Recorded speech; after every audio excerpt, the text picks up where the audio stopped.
പടം കിടിലം പടമാണ്. അതായത് മമ്മൂക്കയുടെ പെർഫോമൻസ് ഒക്കെ തീയായിരുന്നു. പടത്തിൽ മെയിൻ എടുത്ത് പറയേണ്ടത് മമ്മൂക്കയും അതേപോലെ തന്നെ പെർഫോമൻസ് ചെയ്ത അർജുൻ അശോകൻ പിന്നെ സിദ്ധാർത്ഥ്, ഇവർ 3 പേരാണ് എടുത്ത് പറയേണ്ട കാര്യം. പിന്നെ മെയിൻ കാര്യം എന്ന് പറഞ്ഞാൽ 5 ക്യാരക്ടേഴ്സും കണ്ട ഒരു പടത്തിലുള്ളൂ മെയിനായിട്ട് നടത്തുന്നത്. അതിൽ മികച്ചിരിക്കുന്നത് എന്തായാലും മമ്മൂക്ക തന്നെയാണ്. അത് മമ്മൂക്കയുടെയൊക്കെ ചിരിയൊക്കെ വരുമ്പോഴില്ല, ആ ചിരിയുടെ കൂടെ BGM കൂടി വരുമ്പോൾ തിയേറ്ററിൽ നിന്ന് കുലുങ്ങായിരുന്നു, അമ്മാതിരി സാധനം. പിന്നെ ബ്ലാക്ക് ആൻഡ് വൈറ്റ് ഷെയ്ഡ് ആയ കാരണം അത് മാത്രമേ ഒരു മുഷിപ്പായിട്ട് എനിക്ക് തോന്നിയുള്ളൂ. മുഷിപ്പല്ല, അത് എനിക്ക് എക്സ്പീരിയൻസ് എനിക്കങ്ങനെ ഉൾക്കൊള്ളാൻ പറ്റിയില്ല. ഇത് തന്നെയായിരിക്കും സർവ്വപ്രേക്ഷകരുടെയും അവസ്ഥ. എന്നിരുന്നാലും തിയേറ്ററിൽ നല്ല കാണാനുള്ള സംഭവമുണ്ട്. ഒരു വെറൈറ്റി സിനിമാറ്റിക് എക്സ്പീരിയൻസ് ആയിരിക്കും.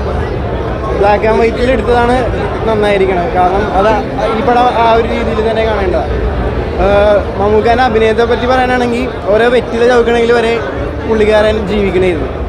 വളരെ നല്ല പടം. തിയേറ്ററിൽ മസ്റ്റ് തിയേറ്റർ വാച്ചാണ്. തിയേറ്ററിൽ കിട്ടിയില്ലെങ്കിൽ അത് പിന്നെ ആ എക്സ്പീരിയൻസ് കിട്ടില്ല.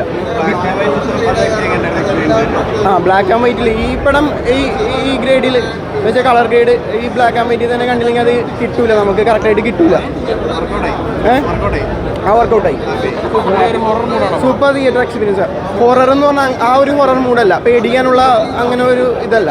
പക്ഷേ ആ ഒരു ത്രില്ലർ, ആ ഒരു പോക്ക് സൂപ്പറാണ്. നമ്മൾ ഫുൾ എൻഗേജ്ഡ് ആയിരിക്കും.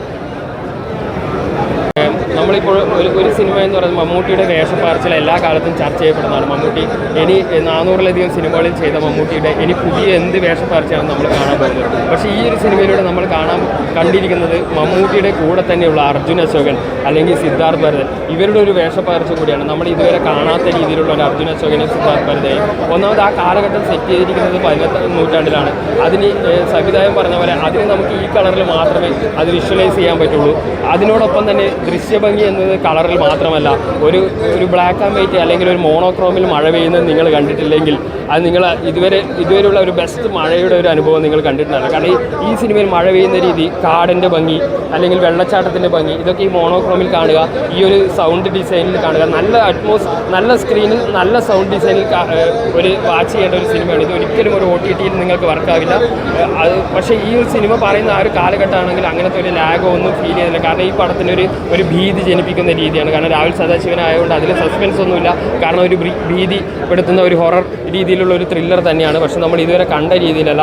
ഹൊറർ രീതിയിൽ നായകൻ ആരാണ് വില്ലൻ ആരാണെന്നില്ല, പക്ഷേ ഹൊറർ രീതിയിലെ ഹൊറർ അതാണ് മമ്മൂട്ടി. ഓക്കെ, നല്ല പടം.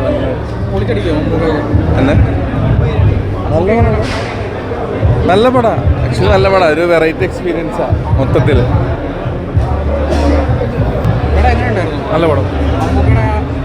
മമ്മൂൾക്ക് പിന്നെ ഇവനൊക്കെ നല്ല അഭിനയം. ബ്ലാക്ക് ആൻഡ് വൈറ്റ് ഒരു വെറൈറ്റിയാണ്, കഥകളെല്ലാം വെറൈറ്റി.